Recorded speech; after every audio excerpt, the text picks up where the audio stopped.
Happy Pride Month. Bring the music back. That was my jam. She'll love that. Hello and welcome to the Advanced Age Role-Playing Gamers Podcast. I'm Nathan. I'm your host tonight, but hopefully I won't be doing too much talking, or someone next to me might complain a lot about me hogging all the airtime and using all the air in the room and, all that stuff. I don't know who that might be, but we're playing Brindlewood Bay tonight. Murders. But you're doing it anyway. Yes. Murders in Mavens. That's the name what we're calling this campaign. Is going to be a little bit longer than a one shot. Don't know how long we're going to play this, but we're going to get into it. Malcolm is our keeper. Yay, Malcolm. Yay. So we've got not the full crew tonight. We're missing Tim, but we've got Chris here. We've got Tony playing Birdie.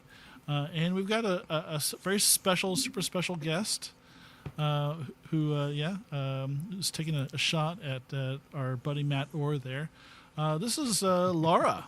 Did I say that right? AARPG Thunderdome. Let's do it. Yeah. Oh yeah, I'm your super secret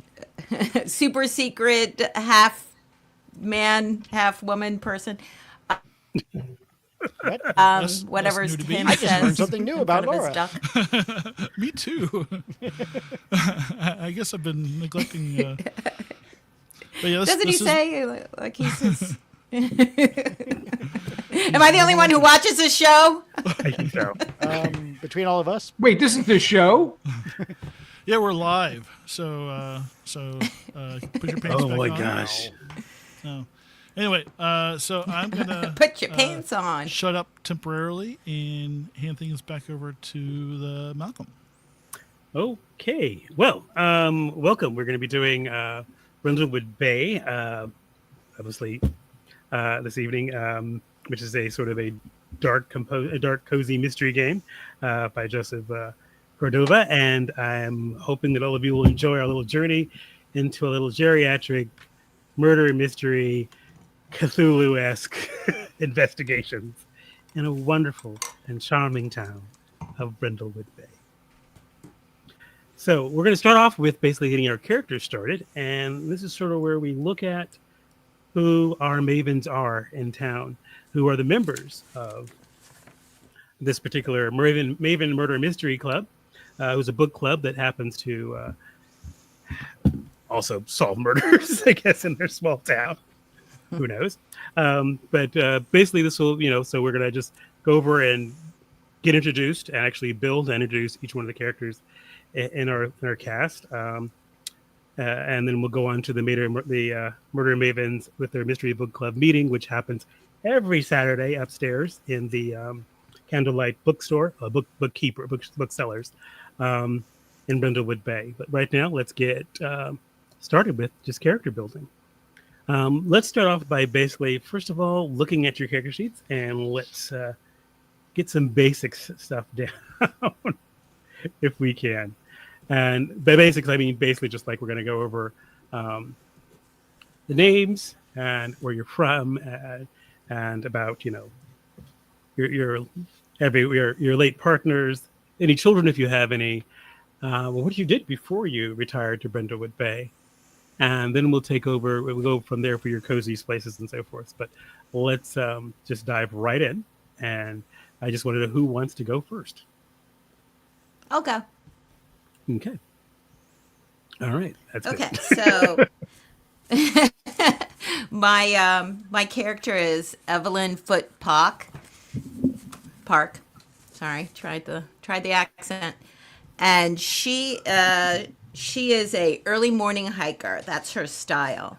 Subaru driver was my other thought, but she was a bookkeeper for Kimball and Sons Logging. But she did it only after her son Paul, who now lives in California, was out of high school. Her husband Joe Park was a a engineer, but he learned in the military, so he didn't have any formal schooling. But he did die at 63, 2 days after he retired in a car accident. I guess soon after that, Evelyn retired, and she loves to paint. That's her cozy activity, and I have my painting up behind me. And she also likes to hike. That's her, her style. And I don't know how far you want me to get into it, but That's I think perfect. like the That's exactly how okay, far that's I it. need you to Shut get. up. Yeah, yeah. But basically, Someone what hold I up would a sign. just hold up. But basically, Shut yeah, up. so, okay. But basically, I want everyone to basically just very But much. I had a fantastic. little tiny more flavor. Oh, we're gonna ask for all of that. Okay. Um, but yeah, I just would like you guys to get your name. Let's get an idea of your style, And what your she's cozy activity 70. is, and then we'll and then we'll go from there. You sort of jumped ahead, which is kind of good. You talked about your partner and about your children, your one child. Joe, what's your son's name? I got a kid. Paul. Paul. Paul Pock. Sorry, wrong accent. So Paul Pock. Paul. Okay. And you were a bookkeeper for the Kimball and Kimball Sons Logging. Kimball and Sons Logging Company. You are a painter, and that is your cozy activity, and you are an early morning hiker. Okay, we're gonna just hold off for right now because we're gonna have some other things we're gonna finish off because there's gonna be some inputs from other players, but we're gonna hear about everybody's character first, and then we're gonna circle back around. Is that all right? Sure. Sure. Okay, very good. All right, who's next? I'll go. Because Nathan muted himself. Hi, my name is Laura Hardy, but my friends call me Lynn. That's my middle name. I'm a native of good old Jacksonville, Florida. Now, people say that Florida is the epicenter of all that's wrong in this country, and I'm starting to think they may be right. With all the crazy goings on, why, can y'all believe they got Cubans down here voting Republican? And meth heads who think they's the master race? Makes little old grandma like me want to stay in my kitchen and avoid the goings on. But they'd like that, so fuck 'em. It's okay, Laura Lynn. I'm not doing the voice the entire time. I'm gonna lose it if I do. Okay, Thank God. Oh, fuck. It was like, and there was much rejoicing. So, what is your style, Laura? I mean, Lynn. Lynn Laura was Lynn. Laura Lynn Hardy. I'm sorry, Lynn Hardy. Trophy housewife, so I'm guessing I would go with the style of up in pumps. Okay. And I've got one late husband, 2 daughters and one son, and 4 little old grandbabies, 3 girls, 1 boy. And that's as much as I did because I made that up while Laura was going on. And we started reading all this nonsense like 20 minutes before we started getting on the show. So there we are. All right. Okay. And Top that, Nathan. so we'll need to find a cozy activity for you, but we'll get to that in a second. Oh, well, I actually have that. Cooking. Cooking? Hence the whole kitchen thing. But, that's all I got. Okay.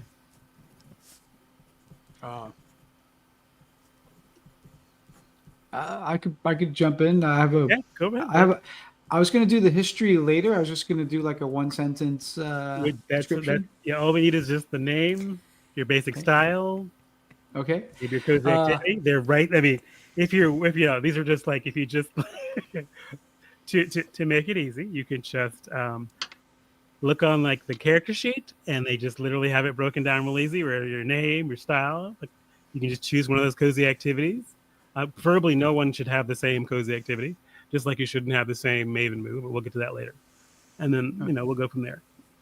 Let's see if I can move this along for you. We can come back to you, Birdie. Birdie is a sharp-eyed, sprightly woman in her early 70s who can outpace women half her age, and she knows it. Always on the move with a pair of well-worn walking shoes, she scours the flea markets and estate sales for lost treasures. Though warm and good-humored on the outside, she's developed a reputation for her eerie knack of sensing when antiques carry a history. Oh, Her dreams often leave her with an unsettling insights. She keeps to herself most of the time. So she is like, do you want her Maven move? no, not yet. We'll go with the Maven moves. Okay. We'll worry about. So she's into antiques. Her husband, who's passed away, they had an antique store, so she's into antiques.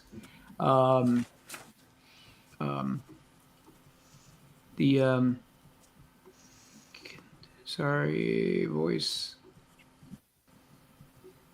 So I think I still need to develop like some of her. We'll get to okay. I have like quirks. So what am I missing? I don't know if I answered any of your questions. Well, I just want your style is you're a walker, I guess. Was it there something? Speed walker, yeah. Speed walker.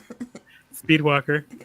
You'd make Jessica flex your profile. So I mean, do you wear the towel? Do you wear the towel around your neck? Around your neck. Yeah. Tuck to your sweats. There you go. You're matching sweats as you go. Beautiful. Speed walker. Okay. And you really you're into antiques, and you really late husband used to own a store, and after he passed away, I guess. She developed she's the kind of person where she likes to touch things. And as she's touching them, she picks up she can kind of after years of this, she could develop a vibe on its connection to its history, an object. Ooh. Astrology. We're like So she's a drinker. Is that? We're not going to talk about sticky fingers right now. I have to stop away for 2 minutes. I'll be back very soon. Okay, go right ahead. All right, so I guess I will hop in while Kupo's away. So I'm playing Nellie, and I was going to throw on my a wig I have, but I forgot to do that. And Nellie has a last name, I guess. Nellie Moreau. Oh. Her was her late husband Jack's surname. Jack was a lobsterman, and we met on a trawler when I was just out of high school and doing some summer work. He passed away a few years ago. I didn't really work much after once he got his own boat. So I've been at home most of the time, but I'm pretty crunchy. Big thick glasses, really into backyard birding, and I go on birding trips when I can. But I've got a pretty elaborate backyard with feeders everywhere and wildflowers and things like that. This is my cozy place. Okay. Is any of that children? Any yeah, children or pets? One daughter, Nicole, and I do have a pet cat. He's a he takes a little bit getting used to. I call him my little beastie. Little beastie. Yeah. My late husband Jack didn't like him at all. Used to call him the miserable beast. But yeah. I love Chris's eyes.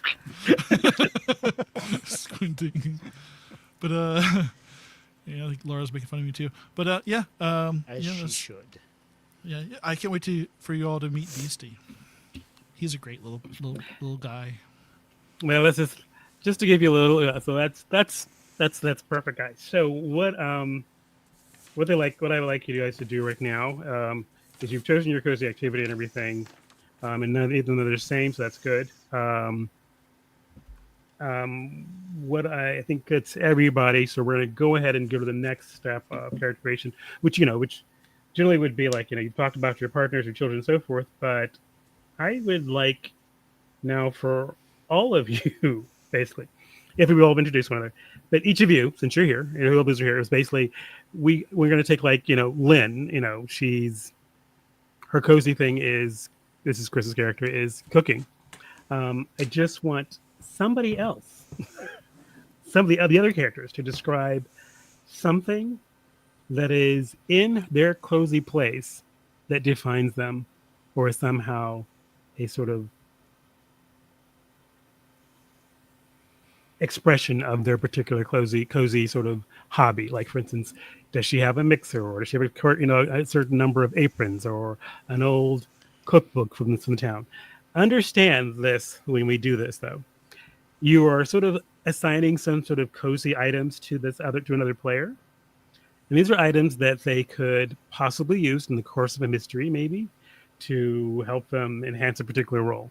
It doesn't have to be related to it. Okay. It just has to be something in their cozy place. Like, you can say, your paint sets, or she has a set of really good paints, or has a painting smock or something like that. She has. And Okay. Chris, Swear to God, So, Nathan, if you say turkey baster, I'm coming down and fucking you up. and Chris, this would be a good time on your character To sheet. shut up? No. sorry. On your character sheet, what you're going to do is, where it says little cozy place, you're going to write down the name of this particular item that they are saying. Okay.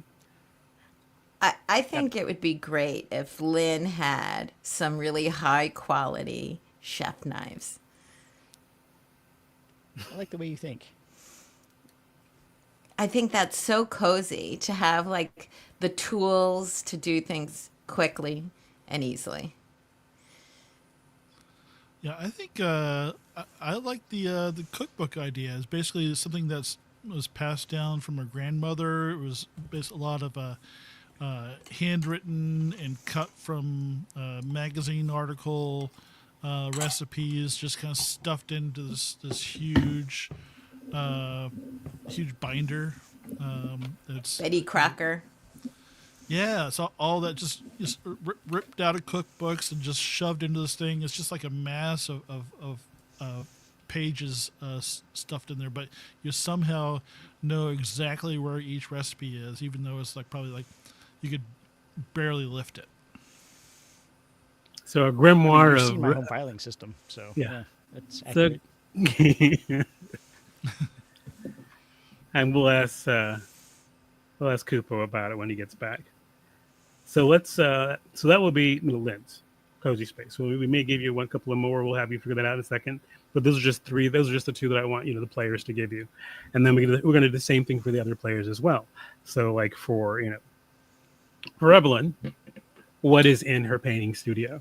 What does she have there that says Evelyn and says painting and really exemplifies her cozy space that you find there, that you notice? So obviously it'd be a nice set of high quality artist brushes and that little palette knife. Okay, so, and Laura, you just write this down on your cozy things? I would say probably as inspiration, like maybe the first what she calls her first real painting that she ever did. It would be a painting of Brindlewood Bay with the trawlers out on the bay and some rooftops of Cape Cods, and going lining the road that kind of goes around the shoreline. Why can't you give me tools of murder? You're solving murders, not committing them. Oh, sorry. Yeah. Sharp stuff. It's murders and Mavens, not the murdering Mavens. That's the Damn other it. game. That's what we're playing after this. That's the next part of it. That's part 2. When you don't need old ladies to help. So, Tony, while you're away, we did have one more exercise that we need to do, and everyone's going to do it for you first, and then you'll need to go around and do it for everybody else real quick. So, Birdie is a speed walker, and she's sharp-eyed. Let's see, but your cozy space was antiques. Antique. Yes. Okay, antiques and collecting antiques.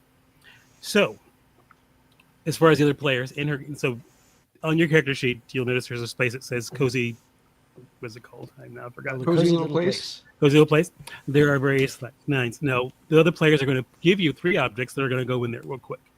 Let's start off with them. So, what are your particular characters what have your characters seen in Birdie's antique sort of collection that's in her cozy place?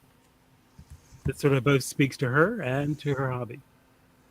An old Gothic mirror, like a stand mirror. I would And- say an antique pen Sword. ink set. Oh. The Calligraphy set? yeah, something like that. Yeah, Something them fancy people's got. yeah, them Fancy pins. fancy people. And I would say that he has an antique set of fireplace tools, including a poker and a bellows and a shovel and a poker and maybe 2 Okay. pokers. That's So I'm too just Lots thinking of of books. weapons. that nobody ever uses. Yes. I can't help it. Okay. All Now, role playing I've done involves killing. so in the same regard, Tony, Antique dueling pistols, tombstone. Well, that's right. Please continue. set of antique pistols. So in the same regard, Tony, what are some things that Birdie has seen in like Evelyn's house, which speaks to her painting, or into Nellie's house, which speaks to her, whatever Nellie does? Birdie. Yeah, we haven't done you yet. We haven't done you yet. Never mind. Hold on. Hold on. Let's start off with Evelyn. Like what in Evelyn's cozy place, as far as your characters are all familiar with one another, so they've all probably met the beast. They probably all equally don't. They may or may not care for a mangy cat. It's up to them. But you've been to Evelyn's studio, and what in her painting studio says Evelyn and says painting, and it could be a thing. I have one. She's got a faded photograph of a mysterious stranger from the 1920s. The frame is etched with arcane symbols. Okay, well, you best write that down, Evelyn. And that's in your cozy place. Can I do private? Yeah, I could do a private message. Let's see. Don't send it to me. No, on the We all gonna know about that. Like, so it's in the private chat, Evelyn. Interesting. Oh, I gotta click on things. God damn it. yeah, I'm like, what am I clicking on? Okay, I see it. How do I do? All right, and so now, Tony, something for Lynn's kitchen. She has a amazing kitchen. She takes pride in her cooking and all the instruments and the implements she has there. But what about her kitchen? That that she has. So far, That's much more basic. A really good cast iron skillet. a really good cast iron skillet. Yeah, Okay. that's necessity. All right. Carved with arcane that one symbols. was much more straightforward. Punk. Well, now let's go to Nellie. So everybody, so everyone else, what are things that in Nellie's sort of garden shed or out in her backyard, about that deal with her birding, be it birdseed feeders or certain flowers or even a fountain or bird water. You guys can decide what things have you seen in her cozy place out in her sort of birding area? Sawed-off shotgun. No. Binoculars, whatever. Yeah. An old-fashioned, an antique pair of folding opera glasses to look at the birds with.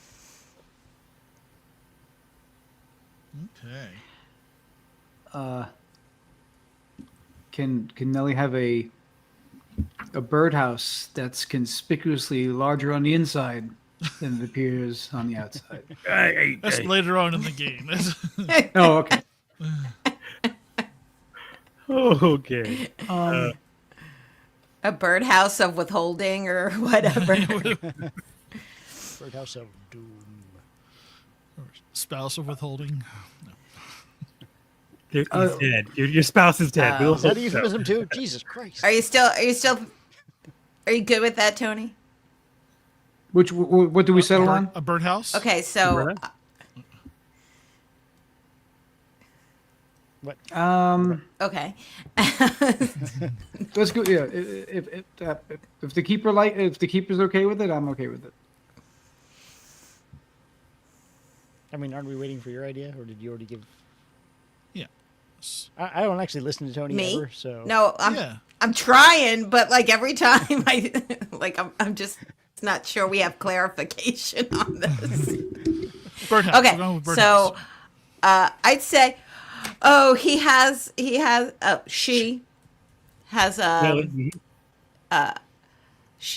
she has an encyclopedia of birds. Okay.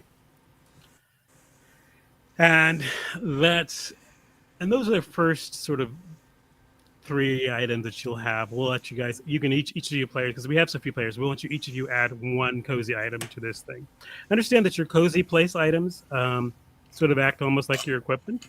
So sometimes when you're doing something, they can be used to give you an advantage on a roll. And once you use them to get an advantage on a roll, or to get a bonus on a roll, to give you check off the mark and you've used it effectively. It won't refresh until you actually advance. So, just so you know. But yeah. So just think of something else that you each want individually in your room that it wasn't mentioned that you can put in there. And then over the course of play, you may find items or pick up things that can be added to your cozy place. Okay. Or we may just start. This is because it's going to be probably a shortened thing. We'll probably just add one maybe every session. We'll see what happens with that. Okay. All right, so we've got our cozy place. We have our basic history, and I think we're doing pretty good. So let me just move you on to the next couple steps of character creation. Well, actually, they're kind of early on, but we need to communicate over these now. So we've got your cozy place, but now we need to choose your Maven moves. I believe you've all got a list of them. We're going to be using just the classic basic Maven moves, not the, I don't want to use the alternate ones. There's not enough of us to do that, really. So if you guys have chosen, if you already know what your Maven move is, just tell us what it is. And if you don't mind reading, if you have it in front of you, how it functions, so everyone else can understand how that works. Or if you want me to, I can. Yes. All right, I'll go first. So I picked Gordon Shumway. You have a feline friend with whom you share a strong bond. This extraordinary kitty can do tricks and follow simple commands. Name your precocious puss and add them to your cozy little place. When you use the cat to get an advantage on a roll, leave it unmarked. Pick this move because cat. Okay. I'm assuming that's Beastie. Yeah. Okay. Has anyone else chosen a Maven move, or do you have any questions about that move? Well, Yeah, Kiko's muted go ahead. So He muted I might himself jump- and he raised his Yeah, hand. I might jump ahead of him. I added one, but I don't know if it's legal. Dale Cooper. Dale Cooper is... It's the third one on the list. Yes, it's fine. Yeah. And if Add no one one to else... sensitivity. At the beginning of each session, the keeper will give you a void clue in the form of a strange, unsettling dream you experience. Thanks. Okay. Go ahead, Lynn.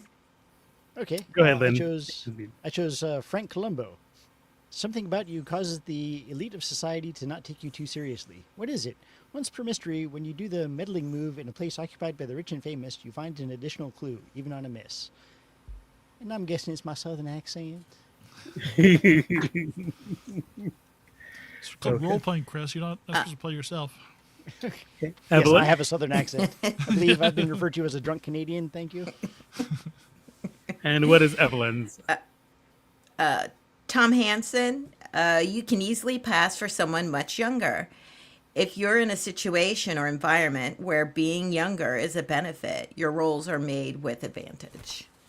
Okay. And I just like that one because, you know, You want to look younger. that's Also, how Laura, I you're not- feel you're not about supposed to play myself as a yourself. human being. Yes, because Laura's playing herself. And for our listeners, she's older than me. So. Just say it's true, motherfuckers. But I'm the oldest one here. Indeed. All Nathan right. should get his wife a new fancy complimentary camera. I'm sorry. All right. So we've got. Are you saying I look bad, bitch? No, Nathan is. You can This hit is him. going, I'm all the this way is up going here. so well. Oh, by the way, so I'll have you know as soon as I begin, it's a Banished. thick Boston accent that I have, and I can't wait to destroy Oh, it. oh boy. This is going to be good. Okay. All right. So we have our moves. The only thing I need you guys to do now is just put 1 point into one of your abilities. And then we'll note those final modifiers. I don't think you guys got any moves that actually added to those any abilities, so you should be fine with just adding one to one of those. So you're just going to choose. Yes, sir. Does Dale have a +1 to sensitivity? Actually, let me check that. I'm sorry. You may be right. Yeah, it Yes. says that So in you sensitivity. yes. So you had one to sensitivity. So you do have one that does modify it. So you will be adding one to sensitivity, and then you have another point to add either to another stat or to sensitivity as well. Again. And I thought, could we take a point away, like a -1? I don't think so. Okay. All right. But if you need a definition of any of these, I can just tell you right now. I No, would I'll like make the it simple. I'm definitions. going to add another to sensitivity, so it's a +2 on sensitivity. +2 on sensitivity, so they'll give you a total of positive one. No, she's adding one. Negative. Yeah, give you a 1. Sorry, Oh my God. basic math problems. I know I'm bad at math, but God, yeah. So yeah, the next thing. So basically, we've done that. There is something that happens at the beginning of every session. There's a number of things that we'll do. One will be like, for instance, because of the Maven move that Tony's chosen, he will get his sort of his dream at the beginning of the session. And the next you will need to do is there is a end of session section on your character sheet. You need to pick. There needs to be 3 that are marked. The one that's always marked, regardless of what you choose, is going to be: did the murder Maven solve a mystery? You check that. We'll see, and just leave it. The other 2 you choose every single session. You choose another 2. Okay. And it's something that if your character completes it or has that occur to them or completes that particular action during the course of that session, they will get an experience point for it. Okay. sounds good to me. So, like for instance, if you chose, did you dote on someone as one of the things you'll do, or share a memory of a late family member with somebody, and you happen to, build on your grandchildren during that session, and you told someone about how your aunt Agatha had a horrible smoker's cough, and she died, and those would count because you checked them off in the beginning of a session of what you were planning or what could possibly happen, and they actually happened during the course of that session. If they don't, you just don't get the points. You erase the 2 and then choose 2 more the next session. Does that make sense? Yep. Okay. All right. All right, who's clicking? So you, Laura? I'm clicking. Okay. All right. This is why she doesn't get mechanical pencils. So that's just one thing. Okay. So once you have your sort of end of session moves chosen, we can go on from there. and then we'll move on to getting this thing started. I think as long as if anybody wants to, we can, you can talk. You can expand a little bit more about your character if you want to, just so everyone else has a better picture of them. But if you want to just wait and see what things go, we can just go ahead and start getting things rolling. You guys ready? Yeah. What do you mean? Sure. Okay. All right. Let's go for it. Okay. So I wasn't prepared Well, neither were we, so it works out. to figure out actually, I'll be fine. So what we're going to do next, the next thing is I'm going to start off with Birdie's dream. But after that, then we're going to do vignettes. So it's kind of like if you all have seen the first ep, you guys have seen Murder, She Wrote. That was required viewing. And you notice in the first episode, there's all of her sort of all the things she's doing every single time the show starts. She's walking around and waving and doing her little coasting. I will want you to describe every single session that we meet. We will start off with an opening sequence of what your character is doing and how they're interacting with people. And then that's the start. We're basically going to do what do you call those cut scenes from the beginning of an episode of a show. Cold open. Cold opening. That's well, it's not a cold opening. It's kind of like Vignette. It's a warm opening. yeah, It's a vignettes. warm open. Vignettes. Yeah. It's warm and cozy. Yeah. So we'll start off with Birdie. So, I will tell you, as you are struggling to once again get sleep in your bed, as you shift sorry. again. Once again, your hand reaches out, but your husband is not there. Oh, phew.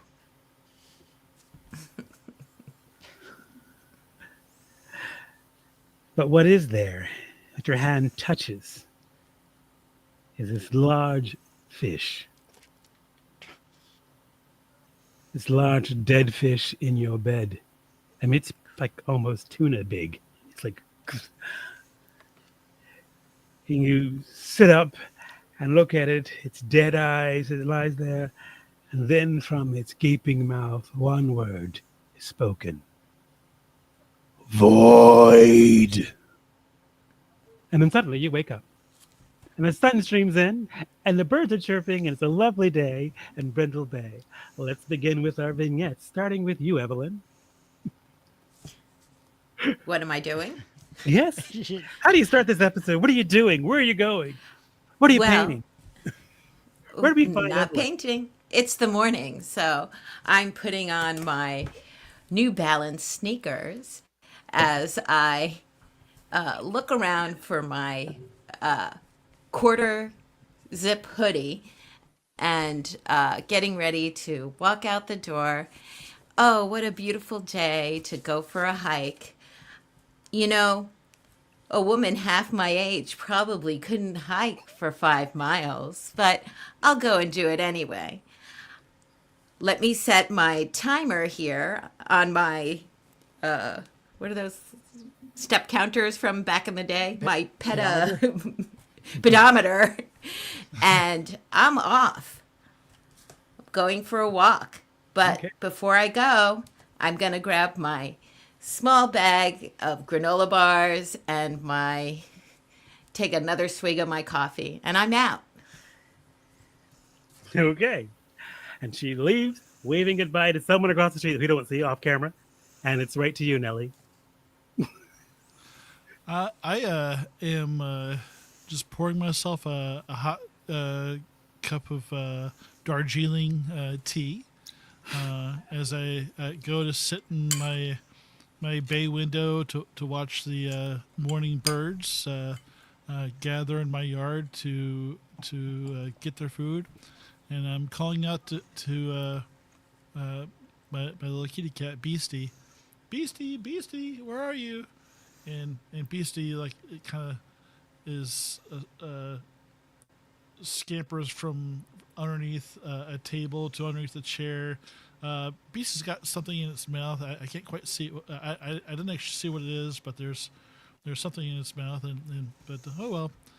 I guess Beast will show up when he feels like it, and I just sit down and look out my bay window and enjoy my garden as the goldfinches and sparrows and other little birdies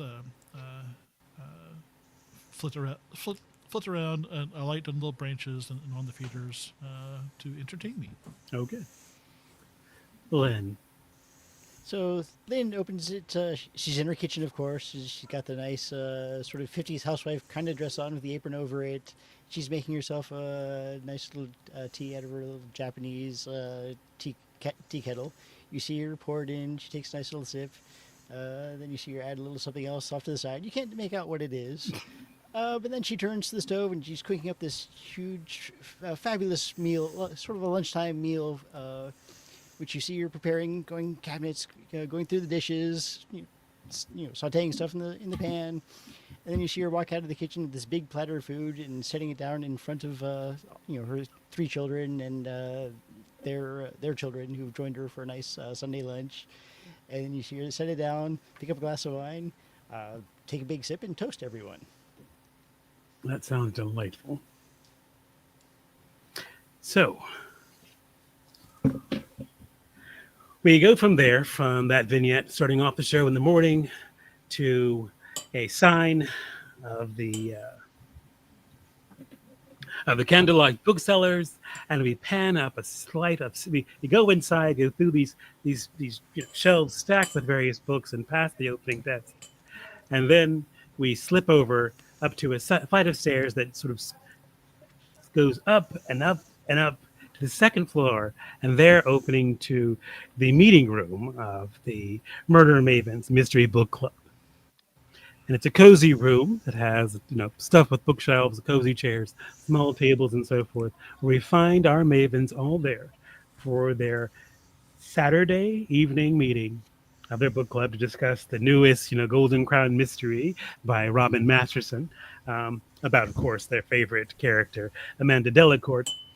And why don't you describe each of you, describe something in this room that speaks to the Murder Mavens, as far as what is it, what says that this is their space upstairs in the bookstore. It's the owner, Janet Flock, has, let you guys just sort of have your meetings up here. You've been doing it for almost a decade now. So you guys have really made this space your own. So why don't you tell me some things that may be up there at you in this sort of space up here where your book club is held? Well, if you don't mind, I could start. I don't mind sharing a little bit of trivia about the place that you would probably find really interesting. So my husband actually built he's a woodworker, and so he actually built all the shelves that's up here that all these books are on. So I have a personal connection to all these books. I feel very at home here. I once went to a book signing, and I got the cover of her third book. Somebody give me a name of a book. Quick. No, this is your job. We got our own shit to make up. They do have their own shit to make up, but it's also. Acid Rain. Are we talking about? Be careful, very careful. I'm thinking. Are we talking about a Robin Blood of the old ones. Yeah. Golden Crown mystery book? Yep. You might want to. Okay, just we don't have to name it. You Tale of the Hairy Sack. You can just say you have a signed copy of. Yeah. So I got a Better a love making post- for dummies. a poster sized cover art from the book release that's signed by Rob Masterson.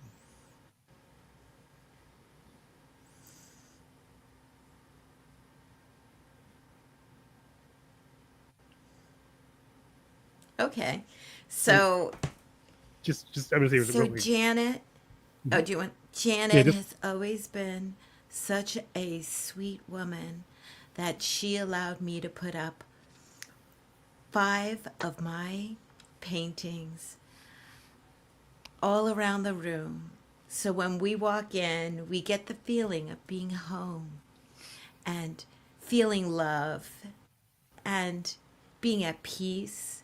And of course, they're all beautiful landscapes around the area, places I've hiked to on my own with my strength and vitality.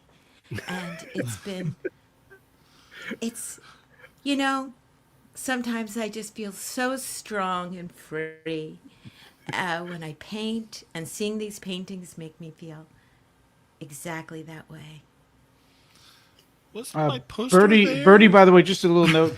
Birdie knows that Evelyn is the painter, and she silently acknowledges to herself, "Yeah, they're not forgeries. I would know." And so, Just say, I just want to just let you guys know, as far as the author Robin Masterson, um, people rarely have seen the author. Like, you might have gotten the poster, but you didn't actually see them at the signing. You know, Oh, okay. you didn't see her. You got a signed poster, You but got a you didn't signed watch her poster. do You it. just left the building. Signed by somebody. Okay. Robin Masterson just left the building, but here's his poster that was left for you. You know, There's- Oh, thank you so much. This means so much to me. and it shows, of course, the super sleuth globetrotting, Amanda Delacourt doing something. You might want to use this later for a move, so just be careful. That's why I didn't want you to necessarily have to name it right now. Okay. You guys may want to use it Yeah. later for a Golden Crown move or something like that, so I didn't want to do that to you guys. So those are things in this area. So you guys are in the course of, going through, you're reviewing another book, a series of books. I don't get shit in this Birdie, room. going through going through the newest reading of your most recent book. When you hear it, basically, since you guys are on the second floor, there are two steps that you guys are aware of that make squeaky noises. There is the top of the stairs. There's one step, and there's one that's the second step from the bottom. You hear the creak of the second step on the bottom, meaning someone's heading up the stairs to disturb your meeting. Well, who could that be? Well, of course, like everybody in the town knows you have a meeting, so God knows. But it comes, the heavy feet come up and actually eventually creak on the top step. There is some breathing, and the door opens up, and there stands the sheriff. Why, Sheriff? Sheriff Dumpy. Oh, he's like, Have a seat. Have a seat. Oh, You'll catch your death if you don't sit down and yes, take a Let load me, off. let me get you some cookies and maybe some nice hot tea for you. oh, thank you so much. I start pacing around the room very quickly. Not that tea, the other one. I'm sorry. Okay. Yeah. Ladies. No, I One best lump or not. two. Oh, Well, just two. Deep breaths, deep breaths. It's been a day. she goes from her pocket and pour a little dash of bourbon into the tea. He just sort of looks down and sort of, you can tell he's about to do something he doesn't want to do, but he's going to do it. You've all known Sheriff Wyatt Dulpre for a while. He's born and raised in this town. Anyway, he looks up and goes, Is he okay? yeah, he's okay. He takes off his hat and then rubs his head and looks okay. Look, today, wealthy financier Albert Krause was dragged out of the bay, dead. Mr. Krause and his family were on vacation, a yachting vacation, and their boat is presently anchored about a quarter mile offshore. Surviving Krauses, his wife, eldest daughter Sarah, his son David, and their youngest Emily, all assert that Mr. Krause was drunk and simply fell overboard. But I don't believe that. I think it's foul play. What makes you say that? It's in my bones. I know something's wrong. I just can't put my finger on it, but I don't have the evidence. And I think it'd be wise to me snooping around too much. If I can't find anything soon, I'll be forced to let the family take Albert back to Boston, and that'll be that. His body's currently being held in cold storage in the fish market until these matters can be sorted out. They aren't going to leave until I allow them to, but I can only really hold them for only so long. But I need to ask you ladies if you could help me prove foul play. I am gonna emphasize, I don't need you to solve this. Just if you find something, you bring it to me. We all start looking at each other.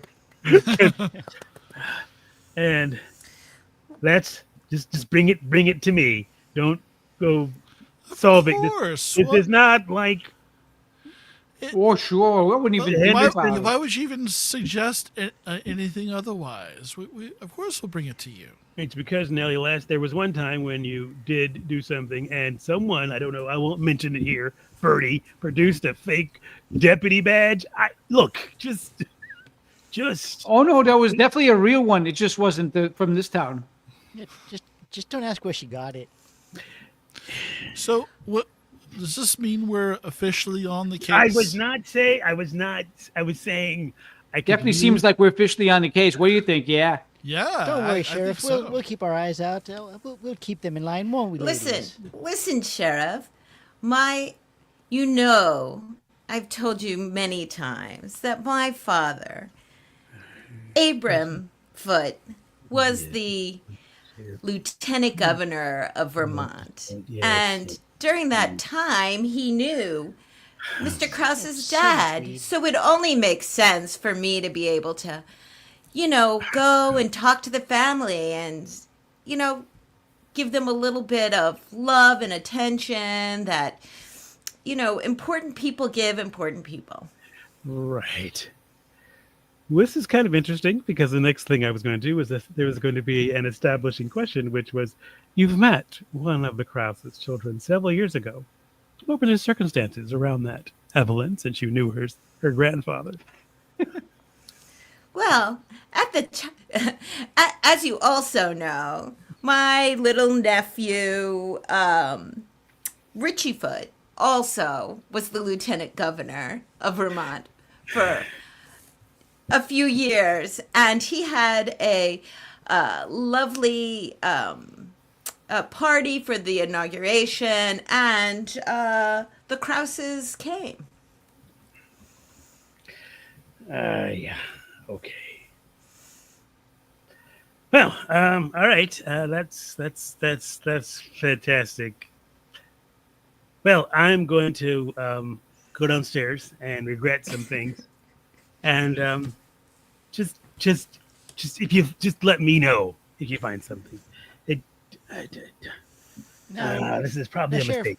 He gets up. where- He Sheriff. he finishes his cup of tea. Then he bends over, grabs a cookie. He grabs the second one and goes, "Just bring it to me," or just.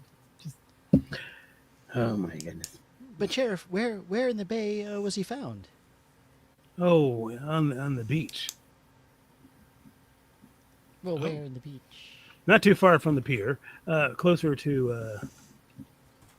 I wouldn't say near the Shake Shack, but it was along the beach. They've got it quartered off. There's stick. You can see it. Don't go poking their messes. Oh, of course. Just- we just- wouldn't dream of it, sir. Yeah. All right. Never mind. I am going to go now before I'm already regretting everything I've done. He gets up, puts his hat back on, ladies, and then heads out the door, close the door behind him, and you hear him go down the stairs and past the creaky steps.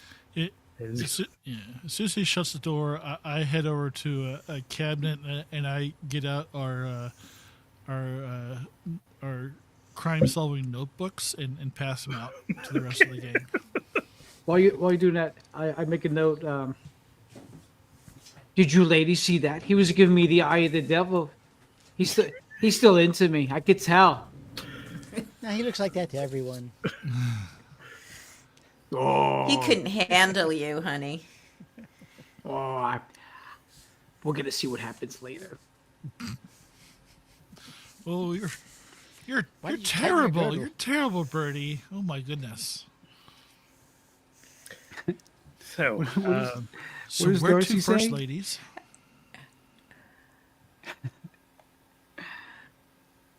All right. Way to call attention from the show. I think we go. I guess we're going to the fish market. Yeah. He knows we have a perfectly good hospital with a morgue, right? Yeah, well, I mean, I guess the fish market's He must be all Convenient. kinds of disgusting, ripped up face and everything, right? You I'm remind sure me it to, can't not be to good. get any cod this weekend. Fish is off the menu for tonight. What do you ladies think? I think we should go have a look. Yeah, I'm with you. All right. So with that, we go down to our Ford Aries K. Maybe we should walk down. Maybe we should walk down to the beach. Reset my It's so pedometer. far. Far. I mean, I'm in you heels. do understand that, like, this is like the size of your town, so it's not really Yeah. huge, I think the bookstore is somewhere over here, maybe, or something up this road, and like so you're not going very far, but you know. You know, it's so far. It's such a long walk. Yeah, Oh, come on. We'll be there in no time. I got to get my Trying steps 4-inch in. heels. Oh wait, they Yeah. didn't say that back then. You. I guess you have your pedometer. What was it? Yeah. Yep. Pedometer. Reset and ready for a little walk.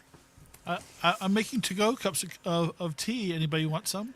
Of course, thank you. Yes, please. Oh, this styrofoam. They should ban this. But does keep I things can do warm. wonders in the right liquids. I can't imagine what you would use if you didn't have styrofoam. Who knows? So, Who knows? you guys head out, leave the bookstore. Janet just sort of waves and says goodbye as you guys head out the door. Don't worry, Janet. We'll be back soon. Of take a course, dear. moment. No problem. And you can see you can walk over to the fish market or take a car, or I don't know, however you want to get there. You can go directly. And are you all going together to the fish market? Yeah, Okay. I think so. All right. Yeah. So you're at the fish market and you arrive there. It's though it's Saturday night, it's still not quite sunset because it's summer, but it's still, but it's nice. You do see a fishmonger comes rolling by. He has a big, huge cart packed with he passes you packed with all types of seafood and fish and a cornucopia of the sea, pretty much. And he sort of smiles, and you guys are there at the fish market. The fish market is you have fishmongers tossing fish back and forth in a performance for the crowd. They're like, oh, all very excited, There's some red grit beneath your shoes, and the Edison lights are strung overhead. And, why don't you paint me the scene? What do you see that reminds you of why you love the fish market? Or what about this place makes you hate coming down here? Depending on how you want to go with that. Well, I'm a bit nostalgic because I don't know I just went into a totally different voice. Yeah, so my family grew up here. I was the youngest daughter. We were once a predominant shipping family until the war. And then things kind of got upended. But I still look around. I still have a lot of memories of my folks working around here. My dear husband Dennis, he always liked to live by the water, so we always got to experience the finest seafood every place we lived had to offer. So I love the activity and the smell and all the foods that are available. It's just delightful. I like to come down and see all the vendors that my husband would bring lobsters to and say hi to them and wave and catch up. It's in some ways it makes me feel like he's still with me. He Oh. is. He is. Look at that spot over there. That's where Joe crashed his car and died. I have to walk by here every day. It was a long time ago. And That's fish market. Got it. I liked Joe a lot. He was okay. Not as much as he liked the sauce. But Yeah. As an aside, Nathan, check your brakes.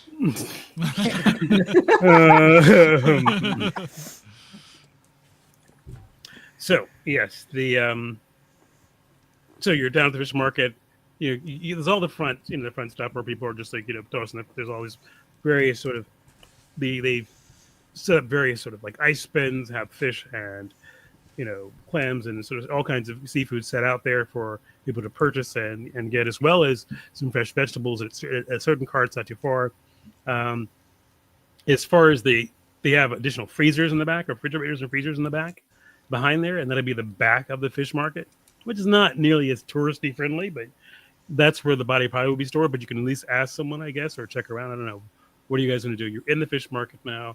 He just said that all that sheriff said was that the body was on ice in storage in the fish market until. But you don't see a body sitting among all the decorative fish. Well, we're going to see where there might be Right a there police on officer. ice. Yeah, Right there, don't mind the body. Like, why they put him in the Sushi, cod section? sushi. So, yeah, I think we're going to look for where they might have the police officer stationed so that nobody goes and messes with said body. Okay. I'm going to just make sure I get his name right. But yeah, you do find back there is a deputy who is who's sort of, he's not really, he's at the fish market.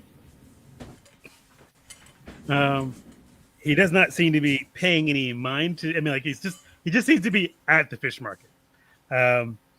He's a pretty big, he's, I mean, you guys, he's a rather, he's a young deputy. Small town deputy, yeah. Small town deputy. He apparently takes great deal of care about his physical body, so he's really kind of buff and barely fits. He probably wears a uniform that's way too small, but just sort of simplifies everything. And he's just sort of sitting there, kind of just looking over past the fish out somewhere else, but he's in the fish market. But you don't know if he's particularly guarding anything, because he's just kind of like just off to the side, not in the actual aisle, but nothing else. But you can go ask him. It's Yes. I forget Humphrey's his name for that. Did we get his name? Hi, girls. Which one gets him? Oh, Birdie, well, He's yours. you're insufferable. Did we get his name? Let me see if I can get it. I'm sorry, I'd forgotten to write his name down. Didn't you say Hardy? So I'll just, Yeah, we'll go with that gets someone's last name is Hardy, not. I'm Hardy. Yeah, he's Hardy. That would be awkward. that'd be kind of weird. Son, grandma. Your son. He's hot. Wicked hot. So your son is wicked hot. No, Look at those buns. Well, Deputy Muscles, I declare, how you doing today? Some hand out a Deputy cookie. Muscles. Like a cookie. Deputy. Yes, ma'am. Thank you. Oh, please. Here you do. How are things going today? I hear there's been a bit of commotion about. Oh, really? Where? On the beach, I heard there was a You mean the body? Yeah. body. No. He just gives this kind of like, well, he just kind of looks around and goes, well, yes, it was washed up on the shore. Oh, they knew who it was. Was it local? No, well, he's not thank local, heavens. but he goes, he's not local, but he goes, but Carl, Carl Rollerby, he's the one. He's a yacht. He's the guy who well, Carl Rollerby. I think it was his boss. Oh, that's a shame. Did they say what happened? Did he have any strange marks on his body or anything? Oh, I didn't even really look. I didn't really look at the body. I wasn't here for that kind of part. Oh, I bet it had to be ghastly. I guess. Was It's anybody just- who discovered because, it? Because it's in the back. I mean, Etienne is the one who's pretty much keeping. We shouldn't really talk about it with all the tourists here, but yeah, it's in the back. Talk to you're Ed. right. Yeah, I'm so sorry. don't worry about it. You don't have to worry about it. There's no fish in that room. Oh, Who thank you. called it in? Who discovered the body? Oh, I think it was Marissa Harkley. She does the. He looks at you and goes, She does the watercolor paintings. They're not as good as yours, Mrs. Evelyn. But she does. You know what they say? Everybody Thanks, starts with doll. watercolors. Thanks, doll. Yeah, she does the watercolors. She saw it on the beach and then called it in. She didn't go find the body. She just sort of saw it and called it in. Yeah. I wonder if she absentmindedly included it in her watercolor. I hope Before not. she The realized kids will what it hate was. that in school. Doesn't like having an art teacher bringing a dead body painting. Yeah. Well, you know how absent-minded she is. Well, she tries. Well, whatever inspires, us artists is very Yes. important. Yes, it is. Maybe I should go and have a chat with her. Oh, We know each other well. Well, if you could find her. What he's not saying is she's been avoiding Evelyn every single time Evelyn has something to say about her painting. Oh, look how quick. Look at you using What a color. You have surprise. such an interesting combination of colors. That was done with the What- brush, not your fingers. You have your own color theory. How interesting. Have you tried using a brush? No, yeah, but Evelyn, she just, yeah. I think she may have went back home after that. Was kind of scary. Yeah, Did she maybe say someone anything? other than Like, Evelyn should go. Someone she likes. Well, I mean, I think everyone doesn't know that she doesn't like her. No, Evelyn doesn't know. No, Evelyn doesn't she know. should Evelyn totally think, go. no, you're totally gonna go. It's you know her if you want to go. But yeah, she's not. She's at home and not here at the pier at the fish market. I'm sorry. Are we at the body yet or not yet? No, You guys are at the fish market right we're, now. We're That's what I was talking saying. to Deputy Muscles. Okay. So I gotta. I have his name. I need his name because I'll need it for another murder. No, it's Deputy Muscles now. So I you- just- I mean, Deputy you can Muscles. smell it. It's You can scanning. spell it like mussels that you eat. Yeah, Deputy Muscles. Okay, yeah, Deputy Muscles. Okay, Deputy Scallops. Deputy Muscles. Yeah. So Deputy Randy Muscles. Okay. Randy Muscles. Speaking of Randy Muscles, So, but yeah, he just says that no, she went home after that. I don't even think she finished her painting. Oh, did you? Deputy, Yes, ma'am. I know this is a strange ask, but could we see the body? Would that be okay? That would be too much trouble. wouldn't it? Etienne likes us. He'll let us It won't be in. the first time we've all been close to death. We've, I Well, found you're out your kinda- husband Dennis in Most of you the. are kind of old. Most of you are kind of old. Not you, Evelyn. Yeah. Let me just. He goes. I can't leave because in case.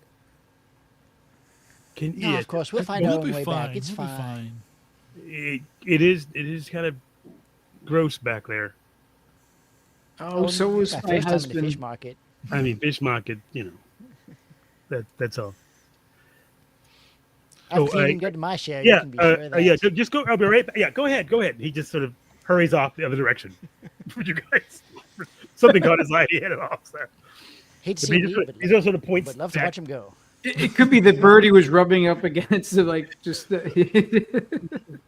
gotta move. It's called humping. It's a dance. So yeah, he sort of pointed back which direction the storage was. So you can head back to the back of the fish market if you would like to get access to the body, Oh, yeah. or you can go to the beach and head out there to look for the staked up the place where he was. Well, first you wanna off, we split sent up, her- ladies? I really want to see the body, but I'm shocked at the price of tuna. Like, I just really need to go on like a half hour how upset I am with the prices here. But let's continue. Okay. Now, it's almost like you pass down, because you go between the stalls, and then it's almost like a sort of into the back building. There's a small, short sort of opening corridor. You can see, see beyond it, and then it opens. So it's almost like it immediately as you step out from between the stalls into that back corridor, the temperature almost noticeably drops. as it's much a chilled, cold place between various cold storage areas. And there's all sorts of flurry on the floor, drains, and sort of weird things, and cigarette butts and stuff lying around. Like they just like they don't live. Butts. It's like because there are people here in the morning doing that. It's like yeah. I mean, it's just, Thankfully, we're all in our sweaters, even though it there's is just June. it is a very strong smell of fish. You know, I mean, we live on As the you water. We're used Yeah. to it. as you guys slip past into the back of the fish place, why don't you paint me the scene, Nellie? Did you have the feeling that you're being watched? What makes you think this? This is as we're walking back there. I feel No, that. once you get back there, once you're back out of the sight from all the main, it's like all the fishmongers and tourists and everybody up front, and you guys are in the back, behind the fish market. There's no immediately visible person, but what makes you feel as if you're being watched? Nelly. Legrand. That's mine. So we head out back and we go through these kind of this plastic split like kind of drop cloth things to get to Cold barrier, yeah. Mhm. Yeah, and this place was not. It's been probably built like 20, 30 years ago. It's not. It's a cold room, but it's not like completely solid. It's basically just like slats of wood, and the wood has shrunk over time. So there's all these gaps between it. Even in summertime, they have trouble kind of keeping this cold room as cold as it should be because there's just such a draft in there, and just like kind of as my eye kind of looks around the room looking for where they put the body, I feel like I see like a shadow move between a couple of different slats, and I kind of stare at it for a few seconds. And I don't see any movement again, but I get like an extra little shiver down my spine that's not just from the cold. Okay. Are you going to say anything to us? No. So, you're in the back of the thing. There are a number of sort of like locker doors, which are not, there's no padlock on them. It's just like you have to open the freezer and, open it up. And I'm assuming you guys are going to go search them? Yeah, Yes, absolutely. Okay. and I'm making sure to touch Everything? whatever objects I can on the walls. If there's any hooks. Fingerprints everywhere. Get your fingerprints everywhere. You touch it. There's a smell of fish. You try to touch a cat. it Touches hisses. everything with the tip of her tongue. Why is I she hanging taste her the skirt up like mystery. that? So, Taste And is if- very important in mystery. it's the second, you guys are back there. It's kind of very lit. Why don't we consider this?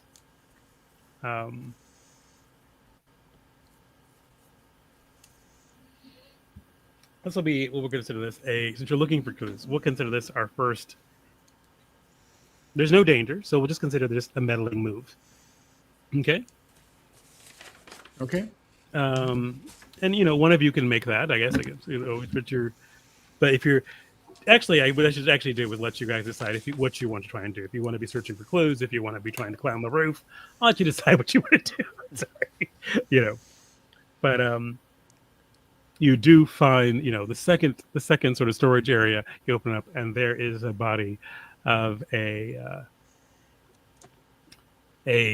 man that is lying in, and the room is empty except for him lying on a table with some ice around him on a table, dead. He has been, it looks like he's been respectably left there and so forth. But why don't you give me a meddling move, whoever wants to search the body or the. I would like to. Okay, Nelly. Birdie, give me. Just roll 2d6. Unless Okay. you want to use one of your cozy items to give you an advantage in the situation. Which ability are you going to use for this?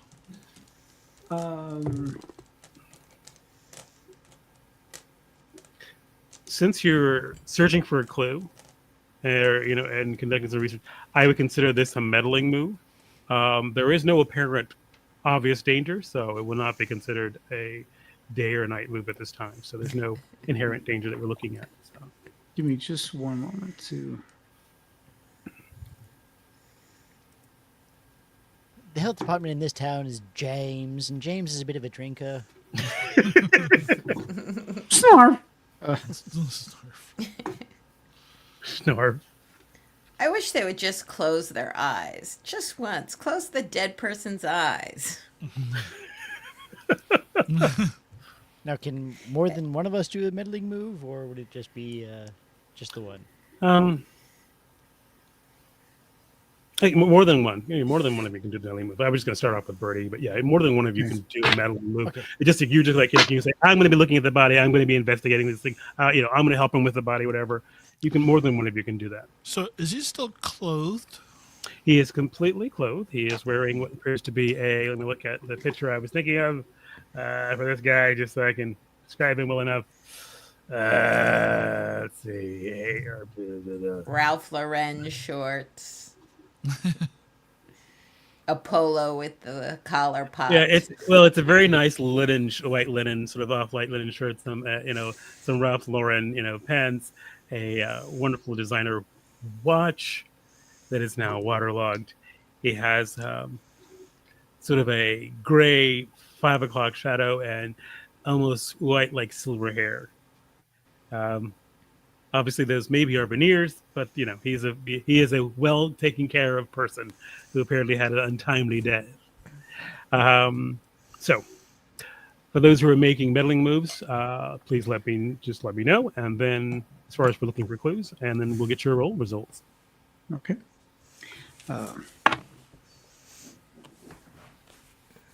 I got an 8. Okay. You think you may have found something, but it appears to be under the body. You would probably have to move the body off the slab to get to whatever that object is under that you just can't quite reach. Do you wish to persist? Before we do that, I'm sorry. Is there obvious signs? Is there any wounds or any other Okay. black and blues? Anything obvious? Fingernails? Anything?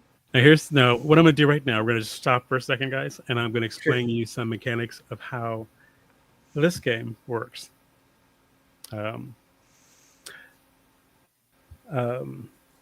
Bay, when you do a particular move to find a clue, you're given a clue. The clue is usually somewhat generic and open because there are suspects, there are clues, and there are locations. But this is, for instance, I'm sorry, I forgot to tell you the name of the clue. The name of this mystery. This mystery is called Dad Overboard. I'm so terribly sorry. And it is a complexity 6 murder mystery. That sounds vague.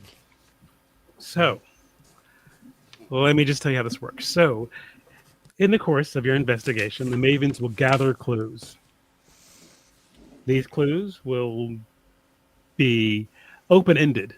They will not be. They'll be open-ended in this way. The way this works is you gather enough clues, and then when you have at least half as many clues as the complexity of the mystery, you can choose to try and solve it. Which means that basically you guys come up with a theory based on the clues that you have and the suspect that you've encountered, and then roll. The roll is at a minus to the complexity of the actual murder mystery, and any clues you had act as a positive number. So, for instance, if you find 6 clues, and this is a complexity 6 mystery, you would just make the roll as standard. There are no advantages to this roll. No items help you with this theorem roll. And basically, this is the theorizing roll that determines if you solve the murder or not. You guys will determine, based on the clues you found and the suspects you meet and the theory you come up with, who is the murderer, why they did it, and possibly how. So like saying, I won't tell you that body has any markings on it. The body is dead. there it is dead, and you may later on decide you can later on say yes, there were cut marks all over his hand, and that's why, because this clue pointed to that. But right now, it's just pretty generic that you found a body. So from a camera angle, you guys would look down at the body and go, "Oh," but you wouldn't do it. Nothing would be revealed at this point. We could, when we can decide that we've just solved the mystery, then we kind of paint the whole picture. You paint the whole picture, and you can be completely wrong, and things can go right into the shitter for you. Yes. So I could roll and say Marissa did it because I saw watercolor paint all over his throat. Well, like if one of the clues was watercolor paint, or was Yeah. or was like marks that was watercolor on the body, you could later say, "I remember that it was Evelyn, and Marissa, who was the watercolorist, she murdered him." If you meet her, and she's a suspect, yeah. Yeah. And so that's just so you know. So there is no particular distance of I won't be leading you breadcrumbs to a murder. You'll be gathering things and then coming up and compiling a murder, which is for me, I love it as far as a murder mystery because I don't have to sit there and go, they need to find these clues to figure out it's this person in the drawing room. Nope. It's going to be like, you found this clue and this clue, and you're going to say, this is who was in the drawing room. It was that person. We really didn't like that NPC, so he's the murderer. Anyway, but Evelyn, you're so young and strong. Can you help me lift this man over? Sure. Always and trying the to look at more people's butts. the more just so you know, the more clues you have, obviously the more you can actually the greater bonus to your actual roll to theorize in the end. Okay. So we probably to gamify it a little bit. We if it's a complexity 6, we probably want like at least 8 or 9. You might want 8 or 9 clues. Yes. Or 10 or 15. Yeah. Oh, I mean, I had and other would- groups get like almost 11 clues at one time to try and solve a mystery, just so they could be like free and clear. And they're like, we can, and they came up with. But the only problem with 11 or something clues is that you have to figure a way to use them all as far as describing how this murder happened. Okay. And as far as roll, so I rolled a 8. So is it 10 is a success? Like how does the roll work? So, for a meddling, it will change and vary. Most times it'll be, the range will stay the same, but like for like it's a meddling move, a 7 to 9 is there's a complication, either with the clue itself or with you encounter it with while you're getting the clue, which will happen. It's like you can't right now the clue is under the body. You'll have to move the body. That may cause something else to happen because of that. So low high rolls rolls are high rolls are better. So you want it to be like a 10 or higher. okay. Very good. Anything below a 7 is usually a miss, and things can go kind of astray. Evelyn goes to roll over the body and his arms comes off because he was in the water for so long. Evelyn goes to roll over the body, sticks So hands in her Bert- pockets. Yeah. So Birdie got a hit, but there's a complication. There's a complication. So, do you guys help her roll over the body? Yes. Sure. Oh, yeah, absolutely. Okay. So, as you guys are rolling over the body, and water falls out of it, there's some water falls out of his mouth, you do find something that was obviously once was in his pocket, but now has fallen out because you've moved it. It appears to be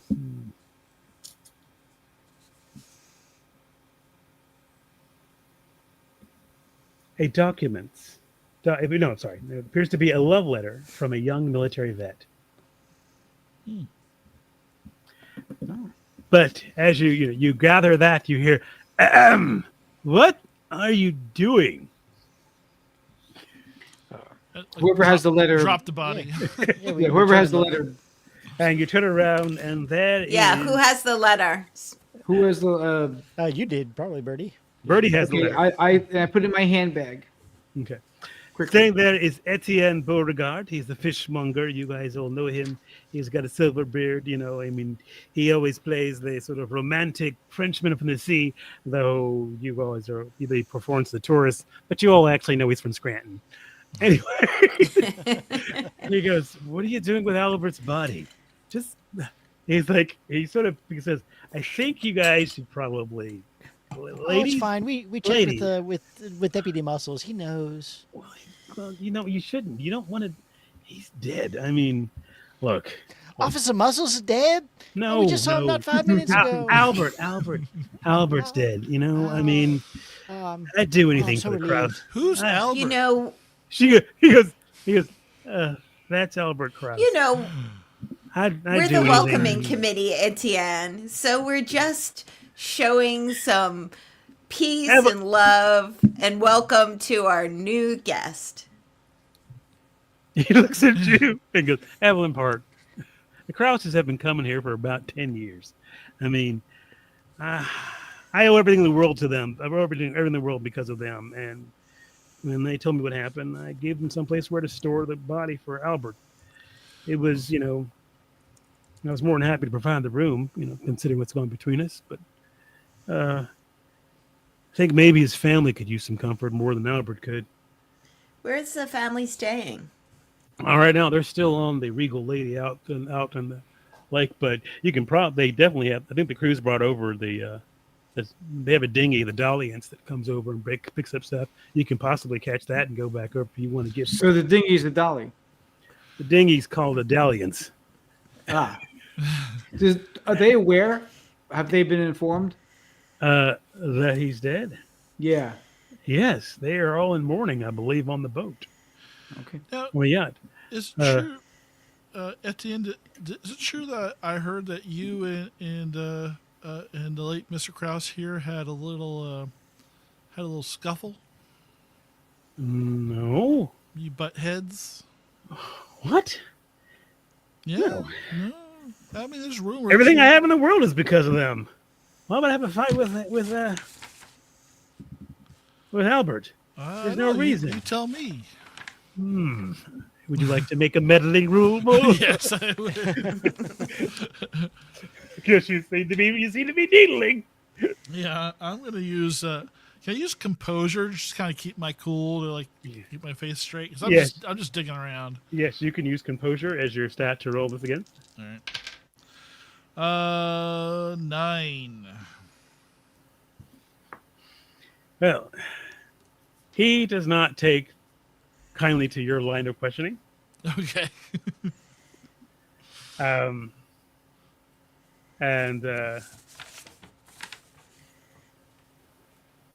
And basically says, I think maybe, you misunderstood or misheard things. I don't know who you've been speaking to. Well, of course, Etienne, it's Evelyn. And wasn't Evelyn and Evelyn's weren't you. Evelyn You're and Evelyn. Albert? Oh, sorry. You're Evelyn. Marissa. The We wife. heard from Marissa. Wasn't Marissa and Albert having an affair? He's like, I don't even know who that is, but I think that maybe we need to take this out of here. I think the cold is getting to you, ladies. Thank you so much. I will leave my friend here, and hopefully he'll be able to be taken back home to Boston with his family when all this mess and this crazy conjecture by whatever the sheriff has been spreading rumors about is over. And he will sort of usher you guys towards the door. We might need to have another talk. Good day, ladies. Don't mind them. Don't mind them, Etienne. You have a cookie. That's okay. I'm good. As we're leaving though, I do try to one last time just touch his face. Yeah. Oh, Can I smell my fingers? You touch his face. Okay, That's I guess not we're what women outside. do. I think I was put here to tell you that that's not what women do. You're the hallway. We don't have a smell your fingers thing.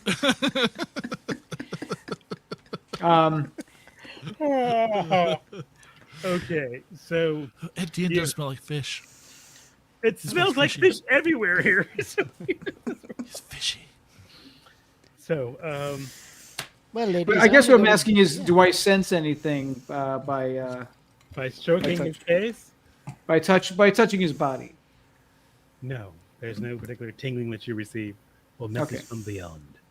Okay, thank you.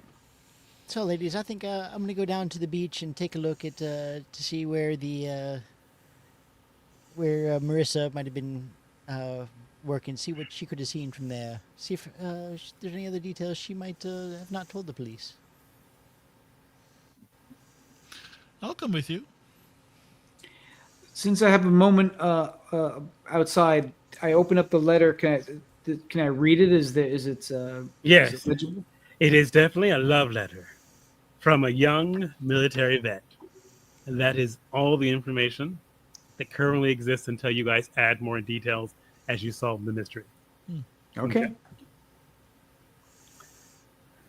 So, Lynn and Nellie are heading down to the beach. Evelyn and Bertie, what are you doing?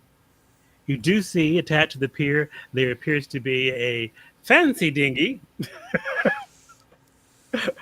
and a young man wearing a crisp white sort of like well, you would say Navy uniform, but you can tell it's someone who actually a crew of a yacht standing there, looking, sort of bored. I look at Evelyn. I quickly go into my handbag and give myself a squirt of perfume. Let's go. Okay. Having a spurt of white shoulders, you head off. Yeah, the spray nozzle is pointed the wrong way. Gets everyone in the Evelyn eye. grabs Bertie's hand and starts to run. It's not like a Jacqueline perfume or something. Oh no, it's white diamonds, dear. I always these always brought me luck. Okay. Evelyn uses mosquito spray. So you arrive at the dinghy. There is the young. It says mesquite sprig. the young man say there. Ladies, can I help you? Oh, yes, I'm quite a good friend of the Krauses, though I haven't seen them in quite a while. Oh, So, I would love for you to take us out to their boat. And by the way, I haven't seen them for, 25 years. just sure. I'll take you out to the Regal Lady. Yeah, we're just. I think well, that should be no problem. I think Chuck's gonna be a while. Yeah, so he will. I'm sure they'll be happy to have friends help them with Bertie, just so you know, Bertie, I use my last name Foot around these types of people. and he will take you. You guys go to the dinghy, and the Dalliance will take you out to the Regal Lady, which is about a quarter mile off the coast. It is, you can see it even where you are, this huge, gigantic, super white, and a giant mega yacht that you guys are headed towards. Evelyn is consoling me because I'm on the verge of tears. I can't. I'm so distraught. I'm distraught. I'm for Kleb. No, it's a different character. I'm distraught. He's up front. He doesn't really pay attention. He just moves along and just like, okay. And even as you pull away, you do hear someone shouting as you guys pull away from the pier. There's just some guy with cantaloupes in his hand. Other crew member. And He's not the only one. oh god! Are these metaphorical cantaloupes? No, they're real cantaloupes. No. Unfortunately. So you This yacht sucks. you arrive at the Regal later. Meanwhile, you guys slip down to the beach beyond the pier, and you can see.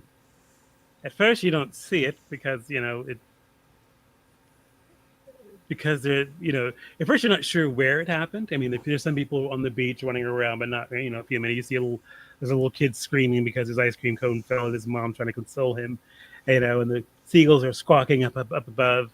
But it's not like a super crowded beach, but there's like a knot of people who are down there, and it's almost like they appear to be maybe praying or something.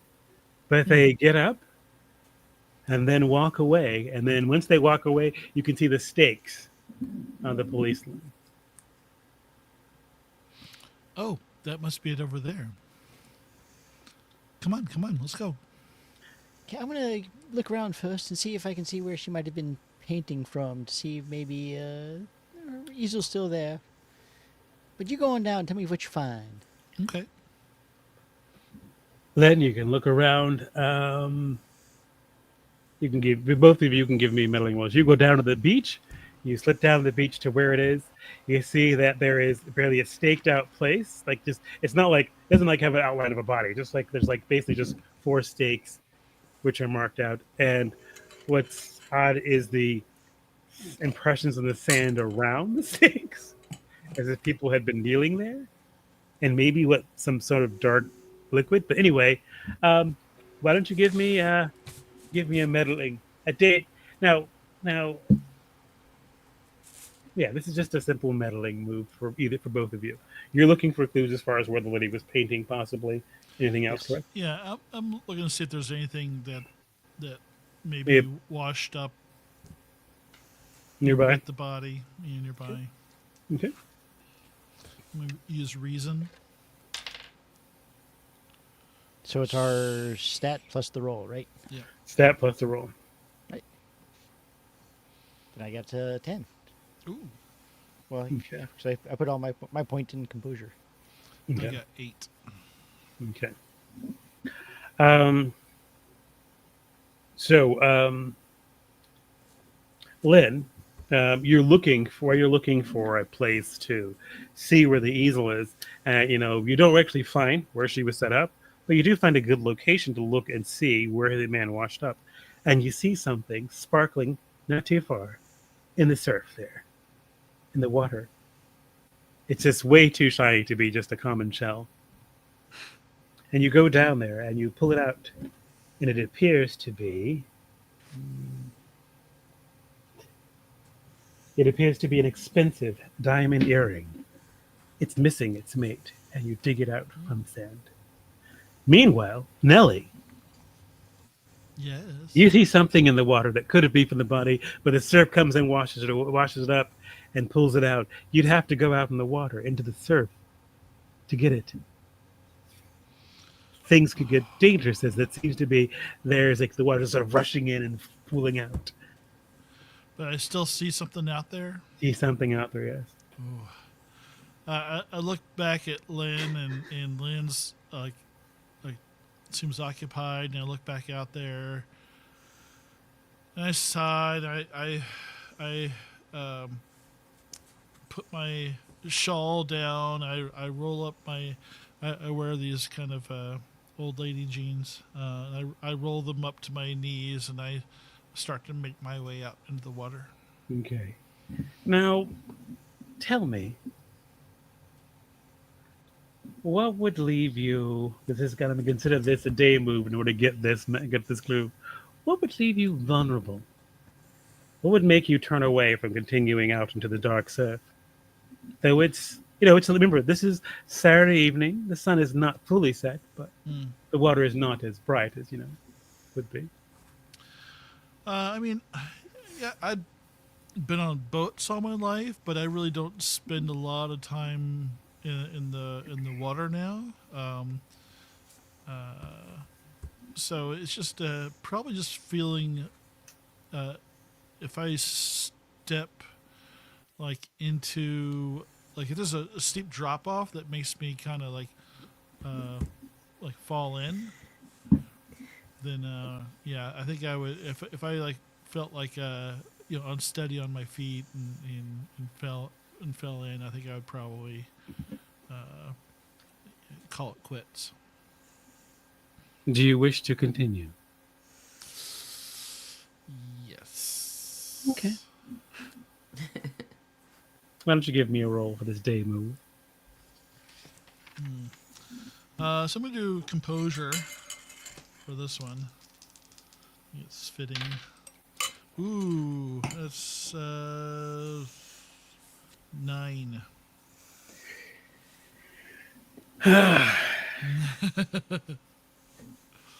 You go into the water. Yeah.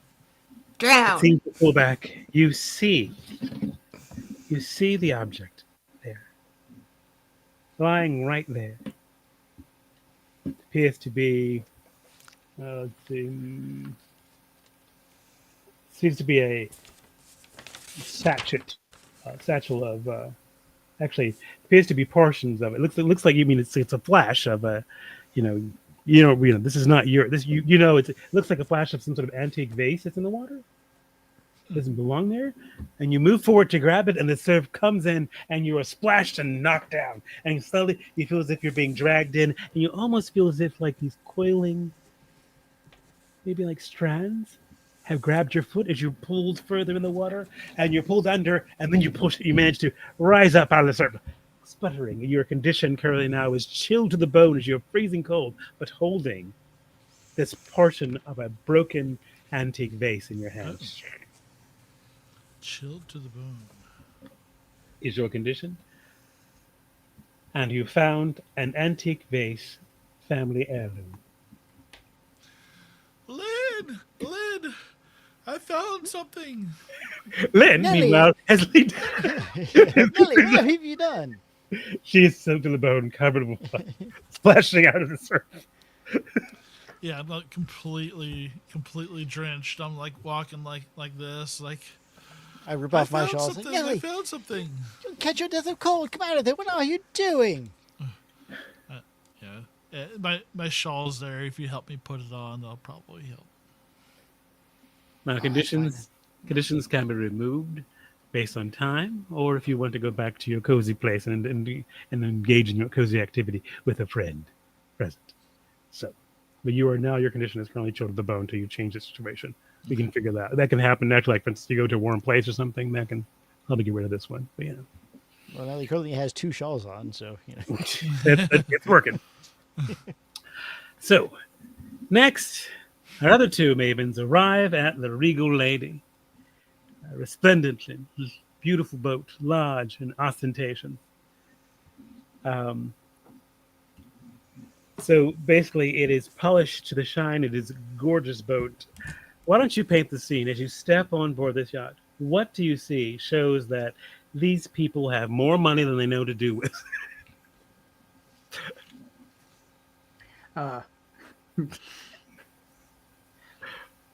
There. I recognize through my years with antiques that they're drinking out of Riedel wine glasses, and just everything just smells of posh. Just everything is money's not an object for this entire the yacht itself. It just reeks of privilege and bad cigar smoke. The head Evelyn? door is open. The head door is open, and the toilet is gold. It's gold. Okay. So Anything with accents is gold. Accents that are gold is more than what my pocketbook okay. can handle. Well, I don't have a bank account for that. Okay. So you are greeted by by Captain Curly, who is basically Captain Carl Curly Willoughby. He is, dazzling white smile. It's like a megawatt. It is white. It is like navy whites, and he's sort of gray on the temples. A handsome man. And he goes, "Welcome on board the Regal Lady." He goes, "Evelyn, good to see you." And not necessarily the circumstances. Unfortunately, it's been a while. I guess I should take you back to the family. They're currently in the front of the boat in the having brunch. This is kind of hitting them hard. I convinced Mr. and Mrs. Krause to start coming up this way about 10 years ago, and Brindlewood Bay, they considered it backwater as far as they were concerned. But I've slowly been teaching them all about the local history and the culture, and they've come to love it. And now it's going to be marked with tragedy. It's horrible. I It's horrible. What are they serving? I maybe let's just go. He goes, I'll just Sweetheart. take it. Miss. Sweetheart, you get over that. You just put Yeah. it behind you. Well, You just put it behind you. Okay. Well, that's Hey, definitely a possibility. just in the game, Malcolm. Sarah, David, Emily. But what was the wife's name? The wife's name is Allison. Thank you. Okay. So he will take you through. He'll pass by the bar. There's a bartender there, and he'll pass you by the bar, and you go through. You actually go through like the central galley in the upper level of the yacht. Because it takes you up, which is way out of odd, and then across, and then down. So you guys come out on this sort of like balcony overlooking the lower deck, and there is basically a table set with all various different platters and plates of all kinds of brunchware. And there's only literally there's 4 people, maybe 5 people down there, including the butler. But it's just this huge spread and several tables, and they're all sitting at different places at the front of this boat. You immediately can see Allison right now. She has a wine glass in her hand, some sort of mimosa or something, and the butler is coming over and giving her another one, and she takes that one away, and she just seems put out. But you come because he just said, just go down the stairs, and I'm sure they'll be thrilled to see somebody. So Thrilled. he doesn't know what to say. But Captain Willoughby will let you go down there. He says, I have to check on a few things, and I'll be right back. I'm sure the family would be happy to receive any condolences for what happened to Albert. It's terrible. Hopefully this will all be wrapped up soon. And then you get down there, and Allison has her back to you. She turns around and sees you. She is wearing a wonderful dress.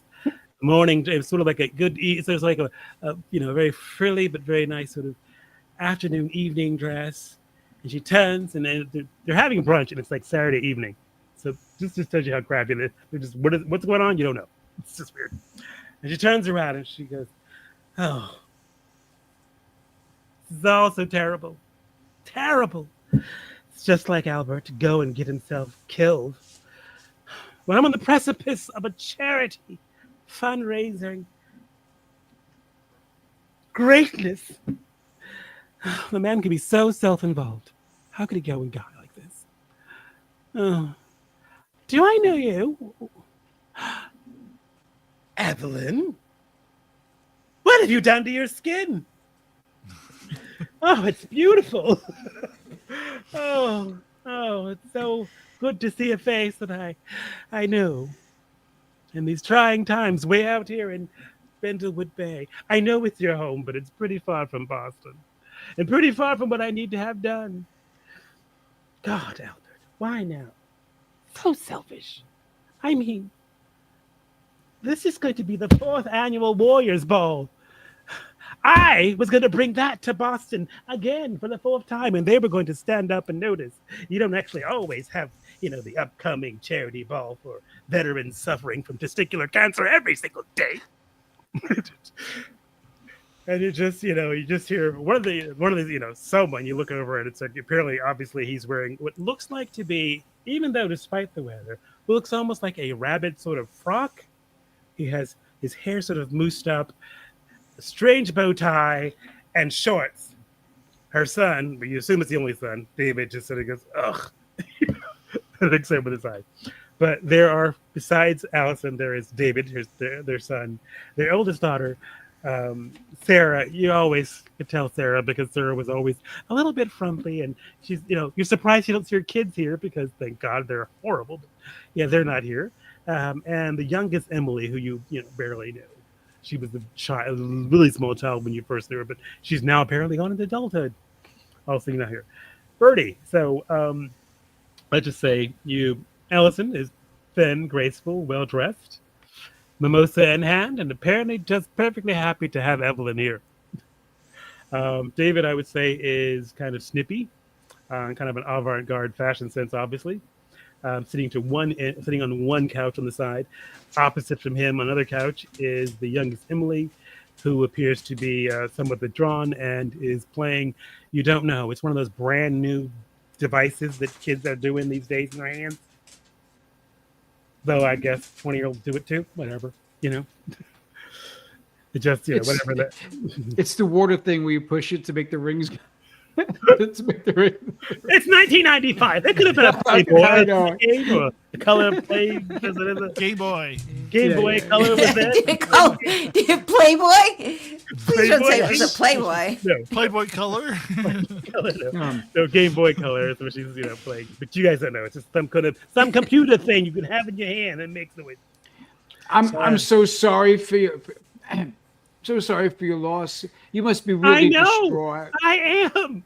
I mean, we don't have time for this. This ball is not going to launch itself. I am there, right there. I am the sun. I could be the sun-raising greatness.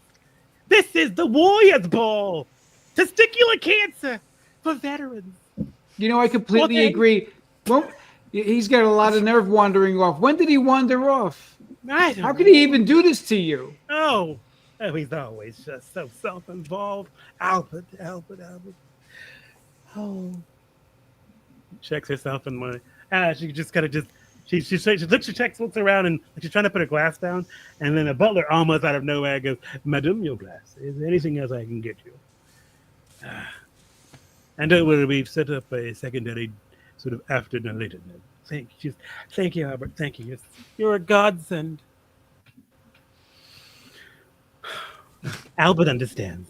She just says, it's his job to understand. So Evelyn, usually doesn't even think about these things, but for 2 seconds, looks down at her feet and is like, "Fuck sneakers!" And then she snaps out of it. She snaps out of it, and she's like, dear Allison, I am so sorry. But we're here for you. Please tell us what, get it off your chest. What happened? Oh. How did this happen to you?" Well, I married a man who was so self-involved. Apparently he was drunk, I think. And then was overboard before we knew it. This Now is he's my dead, dear... and the sheriff is keeping us here. Birdie. Unreasonable. This is my dear friend Birdie. And Hi, Birdie. You look rusty. And we're just here for you and Sarah and David and Emily. We're just here just the for children you. are devastated. Whatever you need to tell us, whatever information you need to give us, we love to listen. We want to help you. Get it off your chest. It's so good to have a sympathetic ear. So, when I started the Warriors Ball 4 years ago, and the first annual Warriors Ball, things were hard. Organizations, menus, getting guest lists set up, venues. But I've got it down packed. I have really risen up. Boston is going to take notice. Boston would know me. But you know what I need? I need my husband there. And I don't have that. Because I'm stuck here dealing with this and not finishing everything I need to do. When's the last time you saw Albert? Oh, yes, sometime. What about you, Sarah? What about me? I know. Sarah's over there just sort of wringing her hands. She goes, "Oh." When's the last time you saw your dad? I don't really recall. Do you really think someone could have murdered him? It's horrible. Too horrible. Do you really think someone could have murdered him, Sarah? It's too horrible to even contemplate. Oh my goodness! What am I going to tell my children? What is Portia going to do? Mercedes? Oh, Lambo! When I tell them their grandfather's dead. Oh gosh! Oh God! That just hurts. Hurts my soul. Birdie, you should go over to Sarah and comfort her. Oh yeah, I put my arm around her, and she's immediately recoiled. Oh, Sarah! You're rustic. The texture of your fabric is so rough. Oh, that's your skin. I'm sorry. Well, yes. I mean, do you think someone could have, would have, I mean, why would You who can even, why are they, why is this shit? you keep mentioning that, but I'm sure nobody would ever do that. I mean, who would even dream of doing such a thing? Well, Mother says he was drunk. He fell overboard. David said he was drunk. He fell overboard. He was drunk. He fell overboard. But then Was the sheriff's like, Dad a drink? Was he a drinker? Did he like to knock him back? I mean, yes. Or was he more the type? Did he start going to AA? Why would I? She goes, well, what is that? Yeah, that's where you don't drink anymore. That sounds sad. It doesn't happen when you have money. Right? Is that like, what do you, I don't know what you mean. And she sort of just goes, I need another comfort. And the butler comes over with a small short glass of something. Thank you. What is this? I'll have one of those too. Thank you. Please go on. Yes, ma'am. I do that. He goes and gets some. I'll have what she's having. Oh, fine. Yes. Cleopatra climax. Right. Coming with that, ma'am. So And I look over at Emma like, it is amazing. But he disappears down there, down there towards the bar. So you're sitting there with Sarah. You've spoken to Ellison. There's David and there's Emily also down here as well. Yeah, so I think it's divide and conquer. So I'm gonna go to David because we know each other, and I'm gonna talk to David. So, David, sweetheart, Yes. Sarah can't stop saying that she thinks her dad was murdered. Do you think your dad was murdered? Only my dad's death could be. If only my dad's death could have been significant. He lacks such vision. I don't think murder would be it. Do you? No. I mean, you're an artist. I mean, I'm reminded of the great performance of Gal Bao. I mean, he was so committed to his work. He threw himself on the top of a 5-story building. The ultimate artistic expression. My dad falls drunk off a boat, and we're like, oh no. And I'm like, you're just wasting everybody's time and sucking the glorious life out of this room. And then there's Mother, but it's Mother. Was your dad drinking all day? Did he drink enough to fall I off around. this? I mean, literally, the man was in set, but I wasn't going to hang around him long enough to watch him drink. Yeah. Was there anybody else on the boat? We're all on the boat. We come here to this town and we see it from a distance and enjoy it from a distance because apparently my dad thought the captain thought it was a really charming way to bond with the family. But I should be at the gallery right now. I'm not here. Yeah. when the bartender or the waiter brings over my drink, I follow along with him. And, Yeah, the what's the name butler. of the? Sorry. The butler who comes to bring your drink. Yes. Yeah, before- What's yeah, the when he- butler's name? Andrew is what she said. Andrew. Mhm. I tag along with Andrew and see if I can just ask him a few questions. Okay. You can tag along with him. You do notice there's several rooms as you pass by sort of side corridors and off that main corridor he's passing down. He goes, "Is there something I can help you with, madam? You seem a bit lost." Again, I grab Andrew by his arm, like, would you help an old lady to I'd like to go. I want to go to the loo. Do you mind taking a walk with me and showing me? I can show you where the restrooms are. I can show you where the water closet is. Yeah. Follow me. He'll move your hand to another arm and holding the tray, perfectly balanced. He'll go to the bar and go, I will need 2 Cleopatras. The bartender just turns you, this way, ma'am. And takes you down a different corridor and it opens the door to another not the bathroom with the golden that you saw now, a different bathroom. And this one, there is still gold. And it's still not tasteful. It just has a much more feminine feel to it, apparently. Yeah. So I ask, please, it's a tragedy. Yes. Be advised that it is that is a bidet. All right. Don't want you to be surprised. Oh, I love the French. So I do ask as we're walking and talking. It's a tragedy. It's horrible what happened. What do you what do you think happened? It's terrible. I don't really know what. I don't know what Mrs. Krause will do. It's devastating for her. Mrs. Laver left her in such a position. Yeah, she seems to think that maybe foul play was at hand. Yes, Mrs. Krause believed there's foul play. I believe the gentleman. I mean, as far as I understand, he had a bit too much and fell overboard. As far as I understand, he had too much and fell overboard. I'll leave you to your time in the laboratory. I'm just going to take a wicked piss. I'll be back soon. Thank you. There, jeez, yes. Excuse me. And he departs quickly as possible from escorting you to the bathroom and disappears. Now you're down the hallway. You have the bathroom. You saw a number of other doors. You can do what you want. So, I am contemplating stealing some toilet paper, but I refrain at that particular moment. It's that nice toilet paper. It's like 17 ply. Compressed Egyptian cotton. I can put this on my bed and sleep on this. It's so beautiful. It's so beautiful. It's paper, toilet paper like butter. It's fantastic. But it is really nice toilet paper.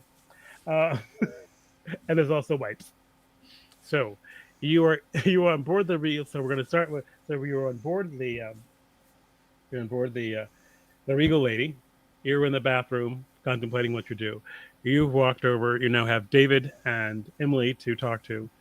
You two other ladies are on the shore. And I think this is probably a good place to stop, if that's what I'm saying, for an evening. So right. as Nellie and Lynn look over the two things that they have, contemplating they need to talk to Bertie about the vase and this wonderful, very expensive earring. You recognize the Cartier earring when you see one, but who could have lost it and where would the pair be? It just seems not something that, there's very few women in town who would have this. And you think it must be some sort of tourist, but how would there not have been some sort of notice about it unless it just happened? But you guys are contemplating that as the camera pans up from you on the beach, and and it shows you sort of pans away, and then elsewhere as the Regal Lady is seen off on the shore, and you guys are inside. The camera pans away and turns down the shore and goes into the woods, and you see those same people who are at the beach, donning mask, white, pearl-like mask, almost like marble. Each in the visage that looks like it was carved from a Greek god. And their dark robes they don and walk into a room. Oh, it's another rich murder fuckfest thing. Again. Always in the small towns. This is the third one this week. Oh, God. Let me try and get my composure back, and I'll be ready to finish this off. Okay. Sorry, Malcolm. All right. Okay. So this was a lot of fun. Forget it. Yeah, so I think we'll just wrap it up there. We'll wrap it up there. Yeah. So yeah, we're in a pickle. We've got a mystery to solve. I think we're well on our way, getting used to our characters here, getting used to the game. But thanks everybody for watching. Hopefully you all had fun. Yeah, I hope so. And Laura, thanks for thank you for joining joining us. Yes, pleasure to have you. Finally. Yes, something different for a change. You're a little different guy. There is one thing, guys, I want to actually ask you before we wrap up the game is if you chose end of session actions. Oh yeah. I just want to know which ones you did choose and if they came true or not. That real quick. So So I did. Did you dote on someone? I did dote on the sheriff when he came in. Okay, so- and I wrote, did you show someone that you still got it? I don't think I did that. Okay. And if you have done it, underneath it says advancement. There's going to be an XP box, and it's going to be XP, and in several boxes. Just check a box there. Okay. I think you can I pretty picked- much guess which ones I checked because I obviously did Oh, them. yeah. Yes. Yeah. Did I share a memory of my late family? Yes. Yes. And did I behave like Yeah, a woman half my age? That's right. What the heck? So yeah, go ahead Yes. and check those two. So 2 experience, yeah. Yeah, I did. And then Sorry, Senor. Senor obvious. So I did. Did you dote on someone? And yes, basically Muscles and the sheriff. I tried to dote on Etienne, but he was a dick. he was being Then, sniffed or something. Because Nellie is a bitch. And did I share a memory of a late family member? Yes, I talked about finding my dear husband dead in bed next to me. Go ahead, You so, killed him. well, we didn't go into that. Everybody does. So yeah, everybody sort of walked all over that line. I believe. Yeah, we did. I was like, Malcolm, is that a sippy cup? sort of. I think. Yeah. It has a sippy top, so I'm assuming it's a big guy. It's not a sippy cup, but yeah. It pretty much is. I tried to do a couple of things. I tried. Did you secretly undermine the authority of a local official? Uh-huh. What was that? Not sure. Did you share a memory of a late family member? Yes. Did you be? I tried to behave like a woman half my age, but But you're only allowed definitely two. Jesus. aced that one.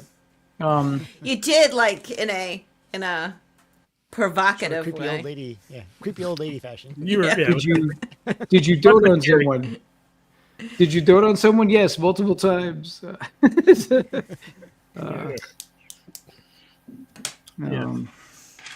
So yeah, I think I did a couple of things. Inappropriately flirting with somebody is doting.